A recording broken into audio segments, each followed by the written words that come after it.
foreign predatory parasitic corporations are replacing our natural environment with an industrial landscape of wind turbines. One Nation will stand against sending children down a path of drug dependency and body mutilation to appease the gender cult. Leave our kids alone. The Trusted Digital Identity Bill is a global surveillance and control mechanism that profit-hungry corporations and power-mad politicians drafted and crafted. One Nation opposes this inhuman, dystopian future that the United Nations promotes as the Great Reset, and we condemn this Parliament for signing on to it. I call for Australia to reject the World Economic Forum's Great Reset and instead mount a great resist. Just like the koalas being euthanized to make way for wind turbines, or damaged solar panels leaking toxic heavy metals into waterways, the United Nations net zero plan again involves killing the environment to save it. I've been speaking about the fear, the oppression and the inhuman cruelty of our COVID response since July 2020. I promised to hound down those responsible, and I will continue relentlessly to keep that promise. You're about to be live with me, Senator Malcolm Roberts.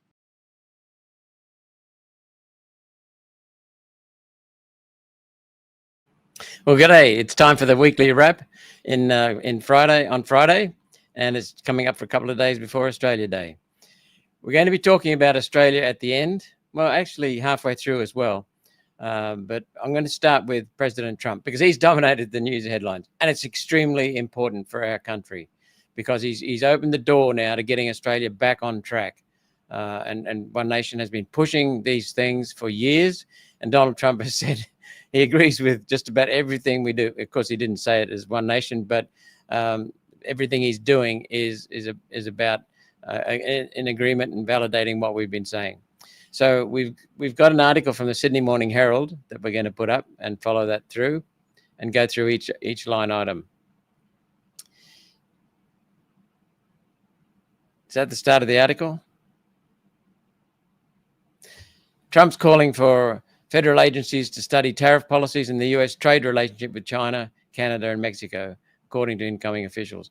These notes from the Sydney Morning Herald have been taken from his speeches as well as the executive orders he gave. So that's something One Nation has been saying for a while. We've been saying that the free trade agreements, the so-called free trade agreements that the Liberal and Labor parties have signed us up to are really not suitable. They've got quite often clauses in them in the fine print, and they're destroying Australia's industry, destroying Australia's exports. They claim that they favour every now and then one or two industries or one or two segments of our farming sector, but overall they're hurting Australia because the clauses within clearly favour the United States and places like China. So Trump is looking after America. And he's come up with an external revenue service. Interesting. Trump said he will establish the External Revenue Service to collect tariffs, noting that the Internal Revenue Service, which was started in 1913 along with the privately owned Federal Reserve Bank, collects taxes from inside America. Adding, quote, "It will be massive amounts of money pouring into our treasury coming from foreign sources." Well, hello, fantastic. A national leader who's sticking up for money coming into his country rather than sending it overseas.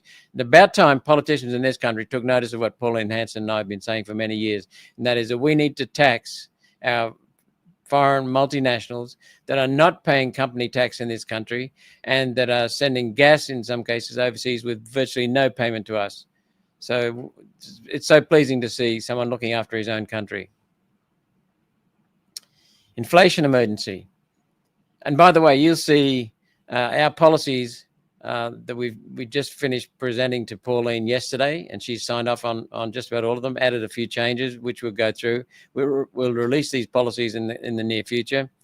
The policies, when we release them, have to be a fine balance between giving people plenty of information, which I would rather do, but then people don't read the damn things. So we have to get the key snippets and get them into headline format because people usually just graze through the headlines. And so we've got to be careful. But I'll tell you what the three sections of our policy are. Put more money in people's pockets now. Put more money in people's pockets now. How do we get that money? Shrink government to fit the Constitution. There's about $100 billion plus, much more than $100 billion, that we can identify as complete waste right now, and that we can remove that and pay for putting more money, easing the burden on people and putting more money in people's pockets. The third section, build, baby, build. That's basically all, as one of our staff has said, make shit here, make stuff here, whatever you want to say. Infrastructure for future wealth, to put more money in people's pockets in the future and in their children's pockets when they're adults. We've got projects, some that we have brought into Australia. When I say into Australia, we into the Australian political scene, funded by Australians. They're massive projects ready to go in Queensland, and we'll be introducing them gradually in coming weeks.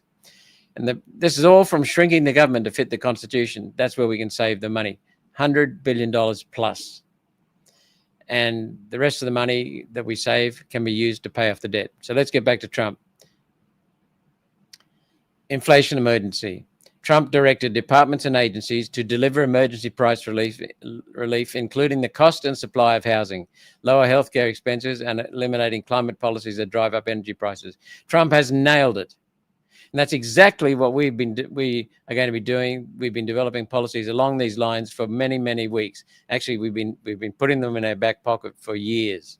So you'll see them. And one of the things you'll notice is that Labor policies, and to some extent Liberal policies, are inflationary. They're perpetuating the inflation. Liberal Party caused the massive inflation that we had when Labor Party came. How did they do it? Because they splashed $500 billion in cash around the joint during the COVID mismanagement, the COVID fraud, the COVID response. And that's what caused our inflation. Labor Party has come in and increased spending, and that's what's perpetuated the inflation. The measures you see will not only put more money in people's pockets, they will be transformative for the economy, and the prosperity will increase dramatically. That'll increase taxes. They're disinflationary. And that will mean house mortgage payments will come down dramatically because the inflation will be reduced considerably and the cost of housing will be reduced considerably. Inflation emergency. It is an emergency. I'm pleased that Trump can see that.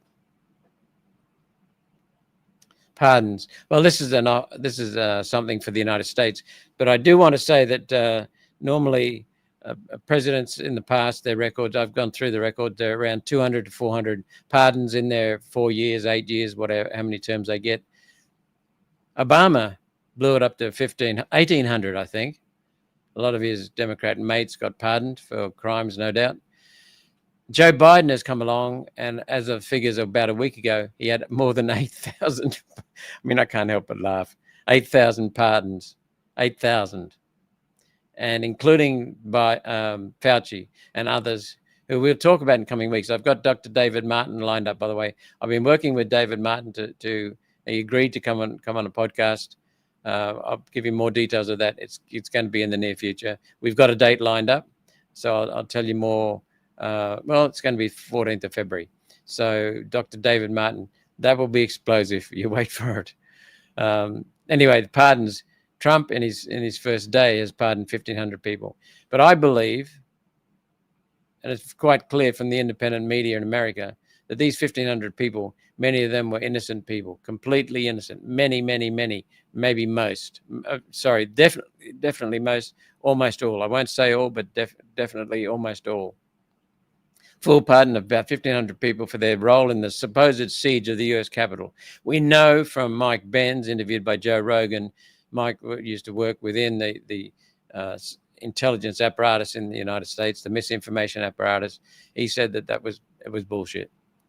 It also commuted the sentences of 14 people who are already serving sentences. There's some people locked up in America without trial for these so-called offences. But by the way, there's a person in Australia locked up for very dubious grounds. His truck impounded, truck being destroyed in the weather, no trial. So it's happening here too. That was to do with his participation in the Canberra protests against the COVID response. Immigration. Trump has signed a series of orders that signal a dramatic change to immigration policy and will usher in new limits to both legal and illegal immigration. You'll see in our policies, this is what we've been working for many, many years. And you'll see that I was first cab off the rank along with Pauline on talking about this immigration rorts. What we need to do in Australia is get rid of the people, deport the people, send the people home who are here after breaking the law. They've entered legally, but they're staying here in breach of the law. Temporary visas, people need to go. We've got 1.9 million people on temporary visas before COVID. We now have 2.45 million people on temporary visas. That's how many we have now. That's 600,000 more people. That's about 230,000 extra houses. And as we keep saying, Anthony Albanese is bringing in 0.6% of his migrants are construction workers. 99.4% are not construction workers. Immigration, we've been saying, is the key to making housing affordable again, making rentals affordable again, making home mortgages affordable again, making the construction of new houses affordable again. There are other things in our policy which you'll see in coming weeks, but we've introduced some of them already. But immigration is a key thing. And the other thing about immigration, he knows, going on a border emergency, thanks. Trump declared a national emergency at the southern border with Mexico. The people are flooding in through the border with Mexico. The White House said in a statement that he will deploy armed forces, including the National Guard, to engage in border security. That's something Pauline has been very strong with. One of the main functions of a central federal government is border security. It's been shot in America, and it's not very strong in Australia. People from Gaza during the conflict were coming in after 1 hour of vetting from a known terrorist source. Just insane. It's not just the numbers of people. One Nation has always been in pushing the message we need to discuss the quality of people. The borders are broken in Europe. Some countries have stood up, like Hungary, I think maybe Poland, maybe the Czech Republic, but Germany is getting smashed. Britain was getting smashed, and will no doubt be getting smashed again under Keir Starmer. But border protection is extremely important, but the quality of the people who we bring in, we're talking about bringing skilled people in, not welfare recipients. We want to bring in people who've got skills that Australia needs and who will fit into our culture here, obey our laws. Quality is extremely important, because the number one thing about a nation or an organization or a football club or a sporting team or a corporation is the culture. That's what determines the security, the risk, the productivity, the wealth it creates. And we are just letting in anyone. And that's got to stop. So good on you, Trump. Trump said in his speech, the government will begin the process of returning millions and millions of criminal aliens back to the places from which they came. He's expected to offer new authorities to immigration and customs enforcement and customs and border protection officers to carry out deportations. So we've been saying for a while. We've been saying send people home, some of the people home who are on temporary visas in this country. We've gone from 1.9 million people on temporary visas before COVID to 2.5 million now. Anthony Albanese said he would reduce immigration once he got he would stop his catastrophic, huge, massive immigration once he got to the point where we caught up with pre-COVID levels. We have caught up. We were already caught up before he came into prime ministership. Now he's taken it well past. The man's lying. And people in this state are sleeping in tents, sleeping in their cars, going home, working mothers and fathers going home to their kids in cars, sleeping under bridges. It's not on. And the Prime Minister's lying all so that he can say there's no recession, because there is a per capita recession. He's hiding it by flooding the joint with migrants to boost the gross domestic product. So good on Trump. So we're saying also deport people who have broken the law. Birthright citizenship. This is something peculiar to America. The new president signed an order seeking to end automatic birthright citizenship. Apparently, if you're in America and you have a child, doesn't matter where you come from, if you have a child, that child automatically has American citizenship. Now, I understand that some courts have struck it down, so he's going to appeal that. But so anyway, that's, again, he's looking after the quality of people coming into America. I've seen America deteriorate. From the first time I went there was in 1979. I've been through all 50 states of America. I've studied and worked in 9 different states. And America has declined alarmingly in the last, 50 years, 45 years. Asylum refugees. Trump plans to suspend refugee resettlement for 6 months and will end catch and release. Catch and release. Exactly. That's what we're doing here with criminals. The policy by which migrants are released while awaiting hearings on their asylum status. He signed a proclamation to end the asylum process, which officials say would allow the immediate removal of those in the country already awaiting court hearings. Wonderful. Wonderful.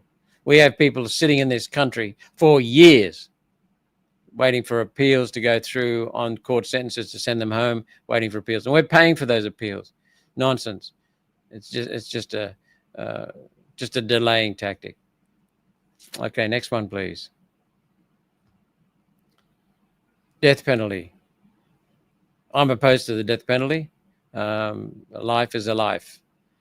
Anyway, the White House said the Department of Justice will seek the death penalty for illegal immigrants who maim and murder Americans. Again, he's looking after the people in his country. My solution would be different, but we got to protect Australians. Cartels. Trump moved to designate the gangs, MS-13 and Tren, that's as well as Mexican cartels, for smuggling drugs across the border. Okay, that's again, he's protecting the American people from drugs coming in illicitly from south of the border. Okay, next one. Right, we're going to spend some time on this one.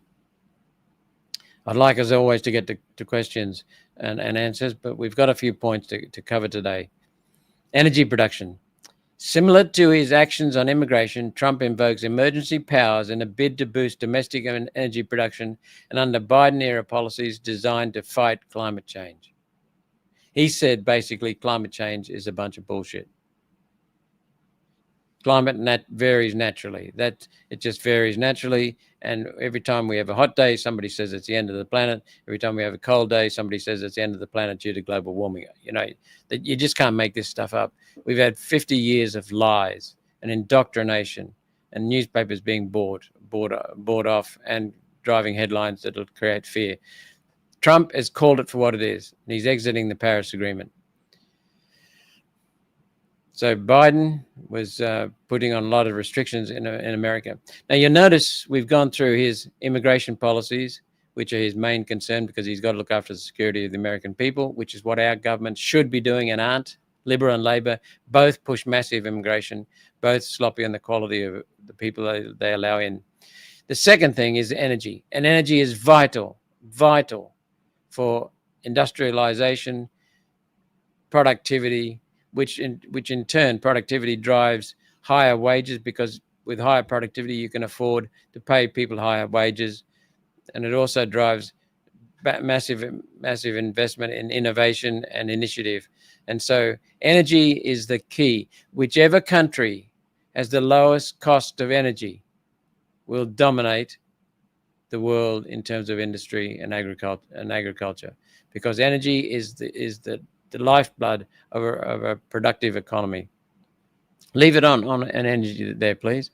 So, okay, just come down to the next one, the drilling. So he's given a big middle finger to the United Nations, the World Economic Forum, and every one of the woke countries around the world, including ours.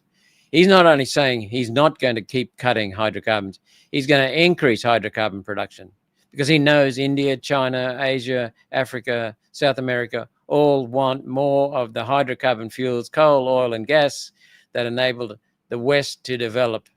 So they want that. So what he plans to do is to open up more areas to oil and gas exploration, including offshore and in Alaska. We will drill, baby, drill, as he said. He also said he plans to fill the U.S. Strategic Petroleum Reserve right to the top and export American energy all over the world. He's talking about making so much energy through drilling and through mining that he'll be able to export around the world. America is already, I think, back to being the number one producer of natural gas, and it was under Biden. So much hypocrite Biden putting constraints on American use of energy. But that's wonderful. I'm going to take you to just briefly, and we'll come back to this.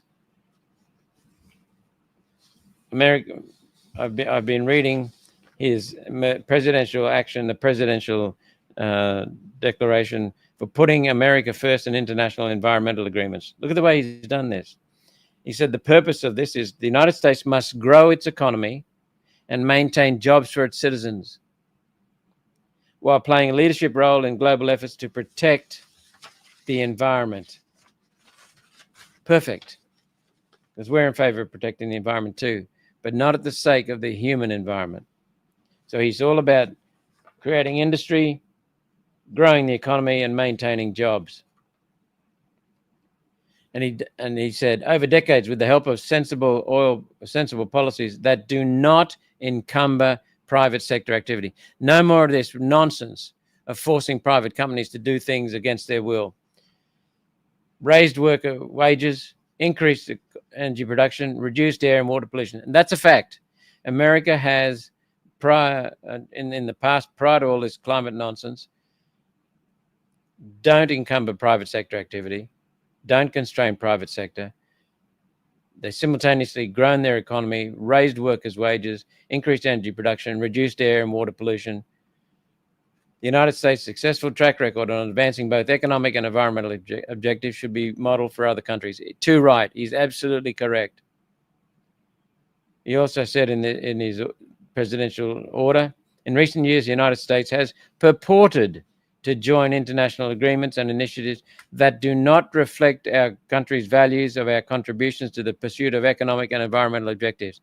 I hope Peter Dutton, Chris Bowen, and Anthony Albanese are listening very closely to what President Trump is doing. He is pointing out the true facts. The pursuit of economic and environmental objectives are not exclusive. They're not separate. They're not mutually exclusive. They are mutually reinforcing. Pursuing the climate bullshit from the United Nations is just destroying our country. It was destroying America under Biden. Trump is saying, turn it all loose and let's get on with the job of giving Americans greater wealth and prosperity and more jobs. And he said, moreover, these agreements that they're purported to join steer American taxpayer dollars to countries that do not require or merit financial assistance in the interest of the American people. So true, so true. And we're shipping our money overseas to the corrupt, incompetent, dishonest globalists in the United Nations pushing this rubbish, and also to other countries and paying them. Some of the Greens and the Labour Party want reparations to other countries for the climate damage. No one can show me any climate damage. No one. But we're supposed to have caused it. And Trump is saying he's calling an end to this nonsense. He said, it's the policy of my administration to put the interests of the United States and the American people first. That's exactly correct. We need to do the same in Australia. In the development and it goes on, in the development and negotiation of any international agreements with the potential to damage or stifle the American economy, put the policy of Americans first. These agreements must not unduly or unfairly burden the United States. So he's not opposed to agreements, so long as they're based on data and science and do not hurt the United States. So he's calling on his ambassador to the United States to immediately notify formal written notification of the United States withdrawal from the Paris Agreement, which is also just a Clayton's Agreement. It's an agreement when you don't have an agreement.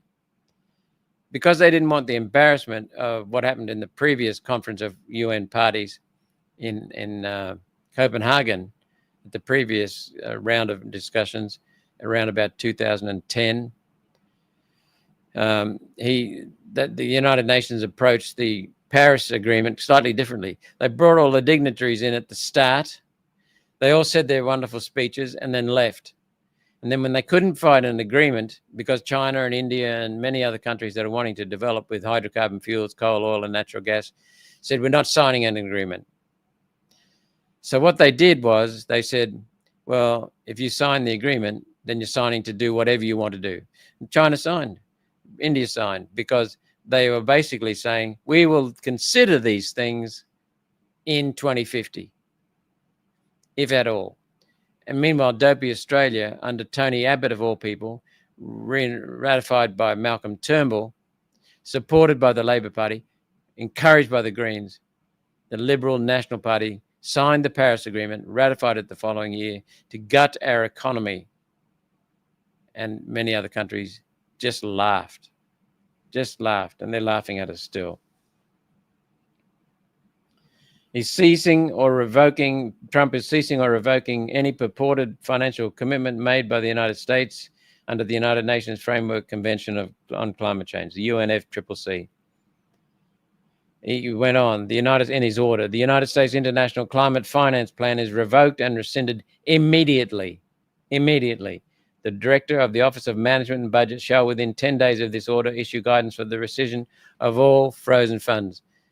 No more money going overseas to the United Nations rubbish on climate. He goes on, the Secretary of State, Secretary of Commerce, and the head of any department or agency that plans or coordinates international energy agreements shall henceforth prioritize economic efficiency, the promotion of American prosperity, consumer choice, and fiscal restraint in all foreign engagements that concern energy policy. This man is looking after his country, whereas Bowen, Albanese, Dutton continue to sell out our country. Atrocious. Now we go on. Trump plans to unwind several rules intended to boost efficiency, including those governing shower heads, toilets, washing machines, light bulbs, and dishwashers. What the hell is the government doing in mandating light bulb design? This is rubbish. It should be up to the manufacturers and the consumers to decide what they want. Choice, not the government. The government has failed in this regard in the United States. They've had these light bulb restrictions for many, many years. It's complete rubbish.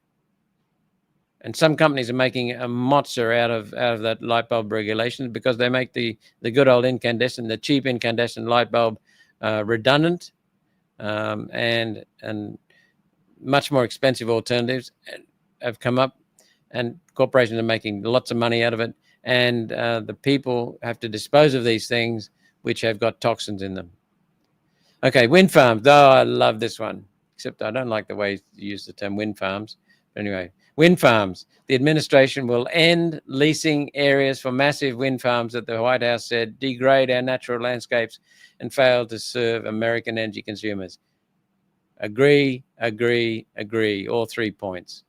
Trump has vowed that there won't be a single windmill, as he calls them, built during his time as president. Wonderful. And another wonderful thing, electric vehicle mandate. He said there's effectively a mandate in the United States pushing electric vehicles on people. Trump signed an order to eliminate what he's called the electric vehicle mandate, in part by terminating subsidies for the vehicles. You and I in Australia are subsidizing the people who buy electric vehicles. And he's going to end the mandate by terminating subsidies to the vehicles and terminating state emissions waivers that function to limit sales of gasoline-powered automobiles. That's exactly what Liberals are doing, and particularly Labor and Bowen and Albanese, because they're putting restrictions on utes that are fundamental to tradies, fundamental to farmers, fundamental to many industries, mining, agriculture, and construction. And they're driving the price of them up to make electric vehicles more easy to sell. Paris Agreement. We've already talked about this. As he did in his first term, Trump will again withdraw the United States from the 2015 Paris Agreement. It isn't expected to be immediate. However, signatories must provide formal notice to the United Nations to initiate a withdrawal, then wait a year for it to take effect. And what happened last time was that he didn't realize the depth of the swamp and how much in Washington, how much time it would take. So he's getting in early on his first day. California water, well, he's making sure that Southern California has water so they can fight fires in future. Oh, and this is wonderful. Something we've been saying again. Trump said it will become the official policy of the United States that there are only two sexes, male and female. A policy that's based on science, requiring agencies to give force to the definitions and terms in the order when applying statutes and regulations. The White House called the move biological reality. It's fact, it's true, and will protect women from radical gender ideology. The Greens, the Labour Party, elements of the Liberal Party want to hurt women, want policies that hurt women. It's nonsense. DEI, diversity, equity, and inclusivity in government and the military. As promised in the campaign trail, Trump signed an order to stop diversity, equity, and inclusion efforts in the federal government instituted under Biden. As for the military, Trump said he intends to issue an order to stop our warriors from being subjected to radical political theories and social experiments while on duty. Amen to that. We've been calling on the same, except in our country, it comes from dopey politicians and also from some of the top brass in our military have become woke and they're letting down the enlisted people. And this is another one we've been pushing for. As he has pledged before, Trump said he will reinstate with full back pay any service members, that's Defense Force members, who were expelled from the military for refusing to take the COVID-19 vaccination. Nothing more needs to be said. That is wonderful. Oh, hang on. Here we go. This is another good one. Trump signed an order withdrawing the United States from the World Health Organization. That's something I've been calling for years. And it goes back to my first speech to exit the United Nations altogether. It's a crooked, corrupt, incompetent, dishonest vehicle for the globalists trying to push our country out of the way and subjugate us to the globalist control. Oh, another one. Return to office. Trump ordered all department and agency chiefs and executive departments to eliminate work from home options and return employees to in-person work as soon as practicable. We need to do the same. Next one. Hiring freeze. The administration will freeze hiring for federal employees except for the military or those related to immigration enforcement and national security. Another good one. And we are going further than Trump. I've been talking about it for quite some time. You'll get the details when we release our policies. Freeze on regulations as well. That's basically the Department of Government Efficiency, and also he's got another order here that I've been reading, restoring accountability for career senior executives. Trump is wanting to increase accountability. So there we go. Trump is so closely aligned with One Nation. He's not copying us. We're not copying him. He's been pushing these things for a while. We've been pushing them for a while, independent in Australia. The reason we're both so aligned, One Nation and Trump, is because we're listening to the people, and we know that both in America and in Canada and in the and in New Zealand and in Britain and in Australia, governments are being told by the people, for goodness sake, when are you going to start working for the country? When are you going to start working for the people of the country rather than the globalists? As I said, now let's go to another. Can you put the graph up, please? Because energy at low cost, as I said before, increases productivity, increases wealth and prosperity. And I've said this before in this what's in this graph. Australian cost of electricity is around 25 cents a kilowatt hour. Look at it, 26. This is an international graph. Look at where China is. China's down at 0.08 cents. Exactly what I've been saying for years. 0.08 cents. They produce about 4.5 billion tons of coal. They need even more coal to do their industrialization, do their construction. And so they're buying coal from Australia. So we're selling our coal to China, and they make bloody wind turbines and solar panels out of it and ship it back to us. And we subsidize them for doing it. And we subsidize the installation, the construction, the transport, and the operation of these monstrosities that are destroying the environment. That's what's driving the price of electricity up. We could go back to being the cheapest electricity in the world, which is what we had, with a very stable electricity network. Now we've got an unstable electricity network that we're shutting down, having brownouts. It's bloody ridiculous. We've gone from the best to the worst. Yes, Denise Bez, smart meters are deciding how your air conditioning will work. If the weather is so hot, so your house will be, they don't want you using too much electricity to cool your house. Exactly. They've been doing it 6 times in Queensland. They've been doing it in New South Wales now. They've been doing it in Victoria. So look at China. China's using some of our coal, mainly their own coal, because they produce 4.5 billion tons of coal, heading for 5 billion. We produce about 1/8 of that. We can't use the stuff here, but we can export it. And China is producing coal-fired electricity at 8 cents a kilowatt hour. is there any wonder that China and Pakistan and Vietnam are taking off?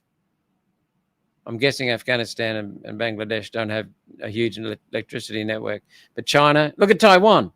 Taiwan have got a population that's about the same as Australia in an area that's half the area of Tasmania. They're one of the world's best economies, and they're one of the world's most industrialized economies. And they're major trading partners of ours, not as big as they should be in terms of trade with us. We're positioned to get more trade with them. But look at them, 0.09 cents per kilowatt hour. Sorry, 0.9 cents per kilowatt hour. This is why we're becoming uncompetitive. House prices, another factor in house prices going up. Okay, let's move on. Oh, I'm not going to go into this, but there's an ABC article saying that the cost of doing a knee transplant in terms of carbon dioxide emissions, carbon dioxide production, is equivalent to driving from Sydney to Melbourne. See the bullshit they're pushing now? They're trying to equate a knee replacement with driving from Sydney to Melbourne in terms of the carbon dioxide it produces. Who cares? Carbon dioxide that humans produce does not affect the level in the atmosphere, does not affect the temperature. We've discussed that many times. No one anywhere in the world has been able to provide the empirical scientific data within logical scientific points that makes that point that you should be cutting carbon dioxide from human activity. It is complete crap. Let's move on to something that I really enjoyed. It was bloody hectic, I tell you, but I enjoyed it immensely. Going around the electorate of Wright in southeast Queensland. It goes from the Gold Coast, some of the portions of the hinterlands in the Gold Coast, and the actual Gold Coast itself, Benogan, up to the Bow Desert area, Boona area, and then up to Gatton, Laidley area. It is really quite a beautiful electorate. Natalie Davis, our candidate in Wright, boy, is she a hard worker. She kept up with me as we're doing on this trip. She planned the trip. It was a rush trip the whole day. I had to get up at 3:45, drive a couple of hours to pick her up. Went to the Gold Coast, had our first stop down there. We did not stop for a minute. We'd get to an area, set it up, listen to people. No speeches the whole day, just answering questions and listening. And I loved the energy that the people brought. They were really fabulous. Every one of them, whether it was a small gathering of 10 or a large gathering of 20. And what was amazing is that not only did Natalie plan it so well, but our office jumped in and helped. And then we gave notice to people sometimes the day before. So on the Thursday, yeah, we still had people turning up everywhere. And not only people turning up everywhere, sometimes we had meetings within short distances. So the numbers were fantastic when you consider all these things. Numbers were fantastic regardless. Just answering questions. And I loved the energy that people brought. Some people came from New South Wales. Benogan was the first stop. It started at the Hunted Cafe in Benogan. And then we went to... Let's see, and I want to thank the Hunted Cafe at Benogan and all the cafes and businesses that we had that let us use their venues. We had the Saltwater Park at Binstead Point, Pacific Pines, the Youngman Family Park in Tambourine Mountain, and we got the park wasn't where it was supposed to be, so we just moved to another park, a beautiful area at Mount Tambourine, I tell you. Another successful meeting there. Then we went to Darlington Parklands, Yarrabilba. Oh, and then we had a flagstone water play park sitting in the middle of a water playground with adults coming up to us. Then we had Jimboomba Shopping Centre, a lovely cafe. Thank you, Perks Cafe, for that. And thank you to all of the park groundskeepers, because the parks were in good shape. And I tell you what, it's really nice doing things in some of the Australian parks. And then we went to Pub Lane Tavern in Greenbank and Jubilee Park in Bow Desert. Oh, that was so nice. It was twilight. You could just see the pink sky coming up. And then the next morning, then I stayed with a couple of farmers, husband and wife, at Boona. Thank you so much, Ross and Wendy. Lovely hospitality. Because I'd got up at 3:45 and we hadn't stopped all day, I vowed that I'd go to bed early. But Wendy and Ross were such wonderful people and so full of interesting questions and discussions and sharing their own thoughts that I stayed up way longer than I should have. But anyway, the next day we got on the road again pretty early. Went to Kalbar, Country Soul Collective. Thank you at that cafe. And thank you for the people that turned up in force there. Wonderful, wonderful gathering. Then we went to Anzac Park in Patrick Street, Laidley. Thank you for John McConnell. We had quite a few people there, but thank you in particular for John McConnell and Mary and Richard Davies, who've been long-time supporters of One Nation and of myself. Thank you. Then we went to another interesting venue, the Toowoomba Pistol Club at Helidon, which is in the Lockyer Valley, but it's not up at Toowoomba, but the Toowoomba Pistol Club is there, and wonderful people again there. Everywhere we went, they're just great. They're Australians. Then we went to Rotary Park, Gatton, and I had one of the best encounters I've had in a long time with Trevor Holt. I'll tell you about him in a little while. Then we went to the Fairways Tavern, Hattonvale Golf Course, for the pub there. Thank you so much for that as well, to the Fairways Tavern. And then we went to Springbrook Park, Parkridge, at Withcott, so back up to Withcott. Then we finished at Boona Tavern, 88 High Street, Boona. What a wonderful pub that is. But it was bloody noisy, I tell you. There was hopping. And anyway, thank you, Natalie, for organising that. I'm going to go through, made a few notes on some of the highlights. So, Kezia Warland, what a woman! What a woman! Amazing smiles. She's going to be releasing this. Hope I'm not stealing her thunder. This woman is severely injured by the COVID shots. And by the way, this will be coming out in a website. She started another charity, non-profit charity. She's been working hard. She's been severely injured by COVID shots herself. She's disabled. She's got the most beautiful smile you can ever see. She's got nothing she moans about. She just gets stuck in. And she's got a dream of helping all the people who've got injection injuries, and there are thousands of them. Some people's lives have been crippled, but the bastards in Canberra won't even acknowledge them. They won't even acknowledge them. So Kezia is taking it on herself, Kezia Warland, to do the work and support this non-profit organisation. Then I told you about someone in Gatton. Well, Trevor Holt is the man's name, and he is doing an absolutely magnificent job in staring down the fire ant eradication program. Some eradication program, isn't it? 20 years ago, roughly, there was one fire ant nest discovered in the port of Brisbane. Now we've got fire ants, thanks to this fire ant eradication program. We've got fire ants in northern New South Wales, as far west as Gatton, and now and as far north as Caboolture. So they're growing. And now we know that they've just discovered, I think, 80 nests at Oakey Army Base. So they're in the Murray-Darling Basin. And then I heard of another location I've forgotten.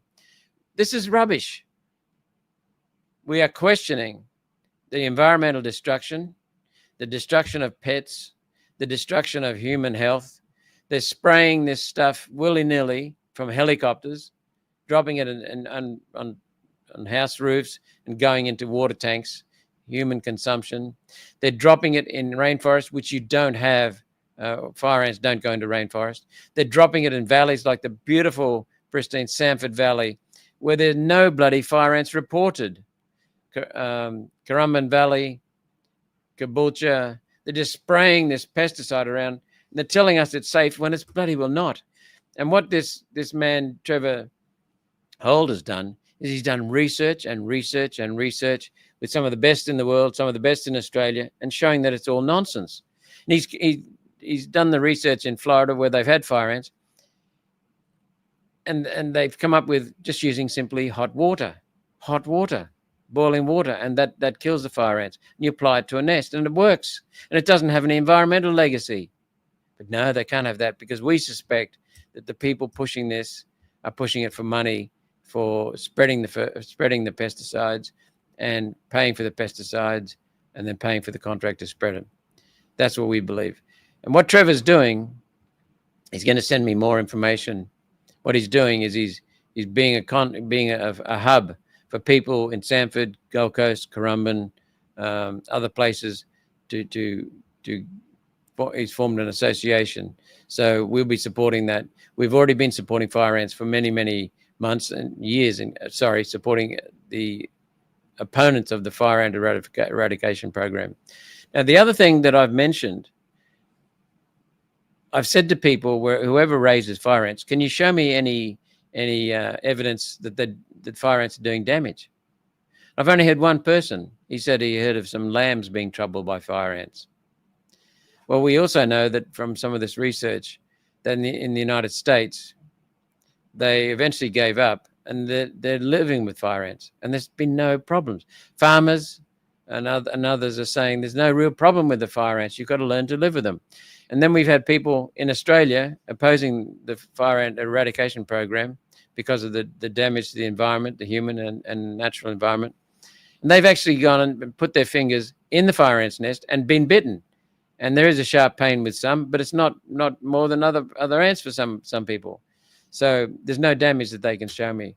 So what we're calling for is safe. If you want to eradicate fire ants, make the case, but make an environmental case and a human case, a mental health program as well, because people are really upset with this pollution and pesticides and toxins being spread around.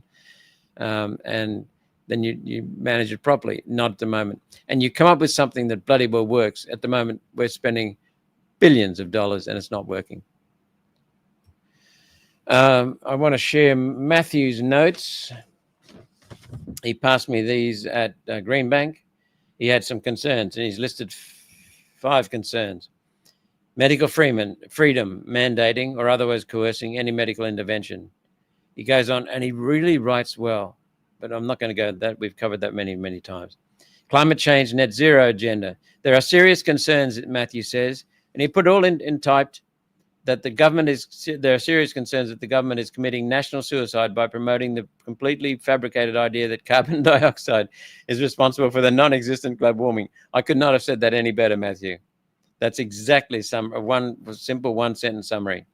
So-called renewable energy and carbon neutral solutions will bankrupt the country on several fronts while enriching China. We should have an expansive nuclear energy program. Let farmers farm, let miners mine, and bring back heavy industry to Australia. Immigration. Not only does he talk about the rapid influx driving up house prices in a sector that's struggling to keep up, it's rapidly altering the socio-cultural landscape of the country in negative ways, such as lack of social cohesion, an increase in crime, and a lack of national identity, pride, and allegiance. This guy's on the money. In fact, he should be running the country, not the turkeys we've got in Canberra. Digital ID and e-safety control agenda. We've belted that for the last couple of years. Big government encroaching on our freedom of expression through digital systems of control. Government sanctioned punishment for criticizing government policies. He writes more, but and he talks about them being used to censor any complaints against woke agendas, climate change, vaccines, perspectives on history, and the list goes on. Government red tape, duty and fees for what you can and cannot do on your private property. That's right, the private property rights have been stolen. Overall, it seems that this is his summary. Overall, it seems that the government has become a tyrannical overlord, doing the bidding for foreign interests and not performing its duty as a servant for the prosperity and freedoms of its people. Bang. Nailed it. Okay, a couple of other notes. Natalie Davis, yeah, she's a magnificent candidate. She listens, she thinks clearly, she's energetic, she's honest, and she's got very, very strong principles and morals. But the thing that impressed me, didn't matter which town we were at, big town, little town, and I said to Natalie, we need to go to some of the little towns as well, and we did. There is enormous enthusiasm for restoring Australia. People want to get back to the Australia we had. And I want to thank people for the messages of appreciation that they gave. Some people just came to thank me, and that was it. So they just stuck around and listened and talked. Now, let's talk about preferences, because how are we going for time? Preferences. People keep asking me at many of the meetings at last Friday and Saturday, kept asking me about preferences. Look, there are 2 basic strategies to maximize the power of your vote. That's what democracy is all about. So let's discuss the House of Reps first. The first strategy in voting is vote your convictions. Give your number one vote to the party that you see has the conviction of fixing Australia, restoring Australia, returning Australia to abundance. So if you believe that a party should have that, has got that, then put their number one. Vote for your convictions. And if you put it as One Nation as your choice, I guarantee we'll work harder than anyone you put second. Anyone. Why One Nation number one? For the simple reason we've got the right policies, we listen to the people, and we've got the best chance of all non-liberal Labor parties.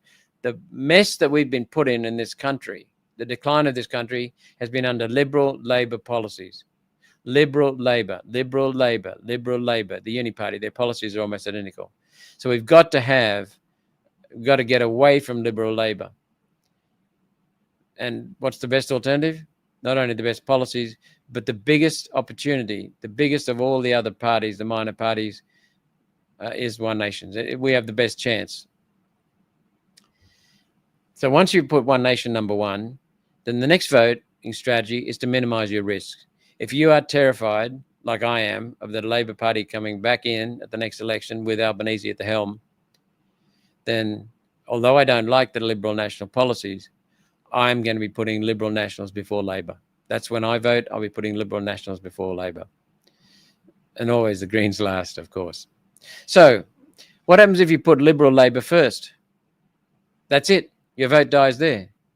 It gives them taxpayer funding, and it stops the true patriotic conservative parties who want to restore Australia. So let's have a look. What happens if you put One Nation number one, Liberals number two? You've got your best chance of getting someone other than Liberal and Labor up. And if we don't get up, then your vote goes to Liberals number two, and that's where it stays. Because it's not effectively going to move on. The Liberals are not going to get knocked out before the minor parties. So what happens if you put One Nation number one and the Minor Freedom Party number two, and then the Liberals number three? Well, your vote goes to One Nation. And if we don't get up, then your vote goes to the party you put number two. And if they don't get up, so that adds to their vote, gives them a better chance. If they don't get up, then it goes to the Liberals number three, and it stops there. So you won't be voting for Albanese. This is the way to not vote against Labor, to not vote for Labor. What happens if you put One Nation number one and the Minor Freedom Party number two and another one at number three, then the Liberals number four? Well, it goes to One Nation. That's your first vote, first preference. And if we don't get up, it goes to the second party you mentioned. You put number two. And if they don't get up, it goes to the third one. And if they don't get up, it goes to Liberals number four. And it stays there. It doesn't get to Labor. It doesn't matter where you put the Liberal Party, so long as it's in front of Labor, the vote ends up with Liberals and does not go to Labor. What happens if you put One Nation number one and the Minor Freedom Party number two and another one number three and another one number four and the Liberals number five? Your vote goes to One Nation number one. If we don't get up, then it goes to number two. Goes to your number two. If they don't get up, it goes to your number three. If they don't get up, it goes to your number four. If they don't get up, it goes to your Liberals number five. Stops with Liberals. So long as you vote minor freedom parties and then put Liberal before Labor, your vote will not go to Labor. It cannot go to Labor. It stops with the Liberals. And by the way, if you are one of the people who think Labor is better than Liberals, all you have to do is put Labor before Liberals and your vote won't go to Liberals. It's that simple. You can vote for 5 or 6 parties in front of your Labor or Liberal, and it'll still go to whichever one you put 5 or put 5th or 6th. So unless one of the minor parties gets up. So to bring back this country, we've got to get the minor parties into Parliament. We've already got some independents, and that's the key to it. Now in the Senate, there are 2 ways of voting. Above the line, where you're voting for parties. So you only have to number 6 parties. So that means 1 to 6. So we say One Nation number 1, then 5 other minor parties. Now you can number more than 6, but your vote does not go to Labor unless you put Labor up the top. Or what you could do is you could put One Nation 1, other minor freedom parties 2, 3, 4, 5, and Liberal 6, if you really want to vote for the Liberals. But if you don't put Liberals up or you don't put Labor above the line, your vote does not go to Labor. That's it, that simple. If you vote below the line, you're voting for individual candidates. You can't vote above and below. You must vote either above 6 or more, or vote below 12 or more. You're voting for individual candidates below the line. You must number 12. You can number more than 12. And we've heard comments that people say they would like an explanation not only of preferences, but of also how the parliament works, because we've got many questions about that. Then once you understand how the parliament works, I guess it makes sense that people will understand better how preferences work. So we'll put together something in coming weeks. Oh, here's a challenge. I'd love to. Yeah, come on, time to get one nation in power. Exactly. You're just going to get the same, What did Einstein say? If you keep doing the same thing, you're not going to get anything different. He said it better than that. But anyway, I can't remember. What do people think? Just leave your comments. I'm thinking of asking people a quiz at one of these live streams about prime ministers, because I think you'll be surprised. So are you up for it? Let me know. I'm going to ask a quiz about which prime minister, who did various things, and we'll see how well informed the Australian people are. Okay, brings me to the last point. Australia Day, an opportunity to appreciate and celebrate our country. A nation is more than the land. It's not just the countryside.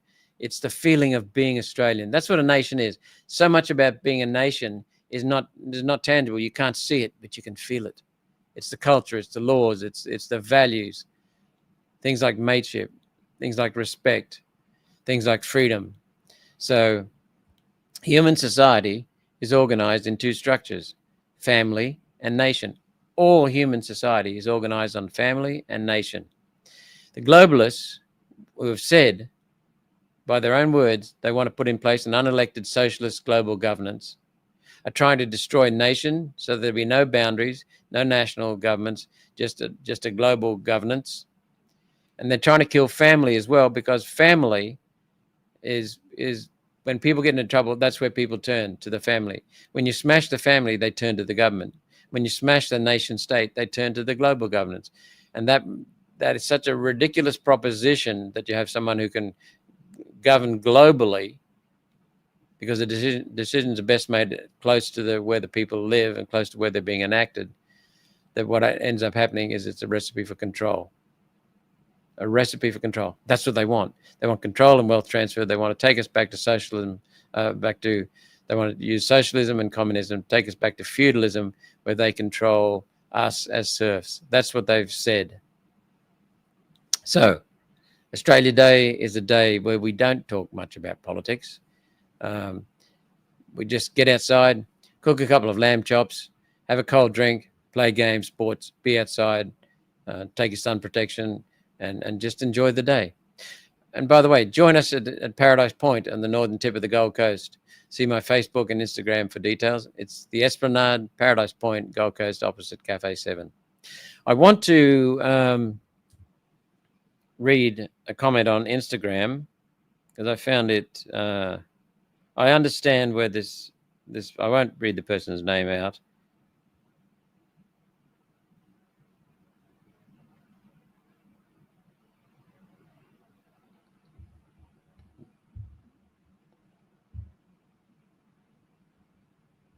Because he doesn't make comments just to be read out. Okay, this man says, or woman, that's a man, I think, from the photo. I can't see, it's a tiny thumbprint. He said, we posted that we're saying to people, remember, have fun on Sunday, Australia Day. That's all I said. Picture of some people having fun on Australia Day. And he said, it's disrespectful to our way of life to celebrate this year. Even if you're doing well, think of our fellow Australians who are suffering due to deliberate choices made by our politicians. I myself will be reflecting on what was before our politicians printed that much money to make our dollar worthless, while at the same time trying to cover it up with importing nearly 1 million people to make our per capita recession look good on paper when it actually isn't. I agree with everything this man has said, everything, except for one. I don't think it's distasteful. I don't think we shouldn't do that. I agree with him that our country has been ruined, is being ruined by dopey politicians in the Liberal Labor Party who are just kowtowing to the globalist agenda. I agree with you entirely. But we have still got 27 million Australians, most of whom are wonderful people and deserve to celebrate themselves. That's what we also need to celebrate, the opportunity we have, and the opportunity we have to getting it back. So what I would suggest, I've replied to him, but while I understand your point and agree with many of your points, it's important to celebrate Australia and Australians. See it as an act of defiance against the woke, unpatriotic, betrayal politicians and the globalists. Tell the globalists, big middle finger. Tell the politicians in Canberra, the big middle finger. Maybe give a thought and a prayer for the homeless. And don't vote Labor, Liberal, Greens, and don't vote for any freedom parties wanting open borders. There are some. Ridiculous. Protect our country. So enjoy Australia Day, celebrate Australia, and celebrate Australians. So I'll take a couple of questions. I think we might have lost Instagram because the hour's up. Boy, it goes quickly.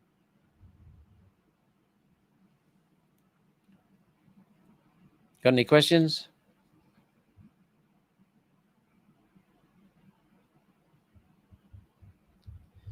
Neutron Star says, one nation can save us with strong leadership. Imagine what would happen to this country if we had everyday Australians working for Australia, the national interest, in the parliament. Imagine what would happen to this country.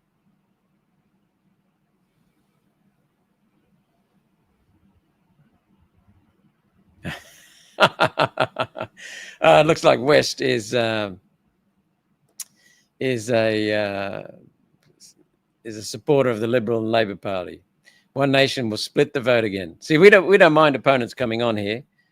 We don't censor people. One nation will split the vote again. No, rubbish.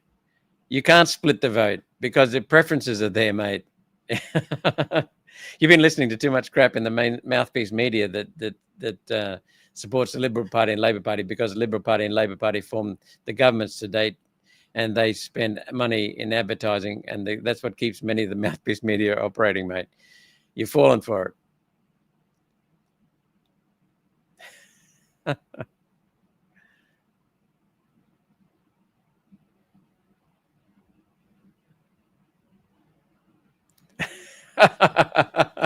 Lancelot, I love the way you think. Your comments come up quite a bit. It's a good thing that solar panels are hail-proof. Yeah. And when you smash a solar panel with hailstones, it leaches a lot of carcinogens. And they want to put, under the Labor government, Miles and co, and Palaszczuk, they want to put a massive Chinese solar complex in near a creek, which flows into the Brisbane River, which flows into Lake Wivenhoe and supplies water to about 2.5 million Queenslanders. And it's a prime hailstorm area. Yeah. And solar panels, even without being smashed by hailstones, leach toxic carcinogens. Labor and Liberals have sold Australia out to the UN WEF agenda. Correct. That's from Mez. Well said, Unborn Frog. We are, you are, we are Australian. We'll be saying that on Australia Day. Say it anytime. Do the parties themselves give their votes to either major party? You can't give votes from you. You own your vote, Lynn. This is a very good question. You own your vote. The parties can't even tell you. They can tell you or suggest to you where to put preferences, but they can't force you. So all the parties and the ballot paper are underneath each candidate. There's a little fine print that says the party name. So you don't even need a how to vote card. If you already know how to vote, which parties and which candidates, just don't even take a how to vote card. So, but here's what happens, Lynn. The Liberal Party, which is supposed to be a conservative party, we know that many of them are not conservative. They're like Labor light. Actually preference a true conservative party behind the Labor Party.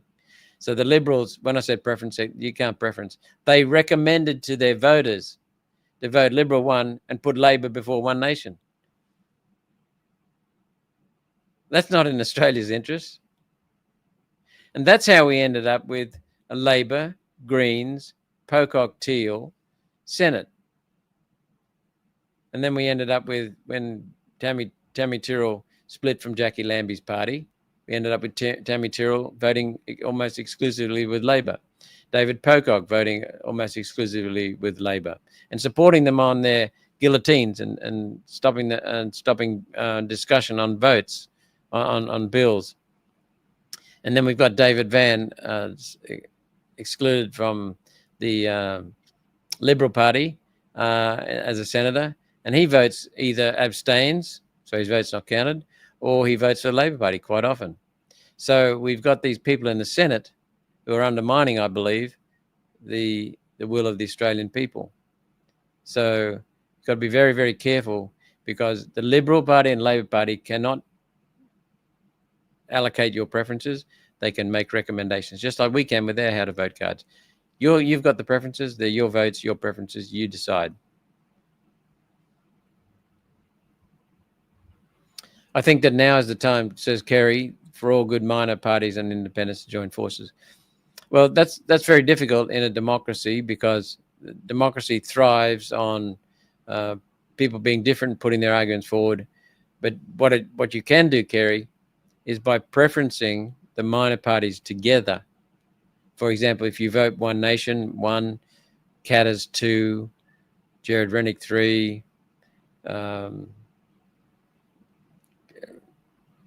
Family First 4, Heart Party 5. These are not my recommendations. Then if we don't get in, your vote goes to number 2. If number 2 doesn't get in, your vote goes to number 3. Then it goes to number 4, number 5. And if everyone does that, one of those minor parties is going to get up. One of them will get up. That's what combining, you use preferences to combine people's votes. But the people make their mind up themselves. So it's possible. You can join forces completely just by simply preferencing One Nation and the minor parties, 1, 2, 3, 4, 5, before Liberal Labor.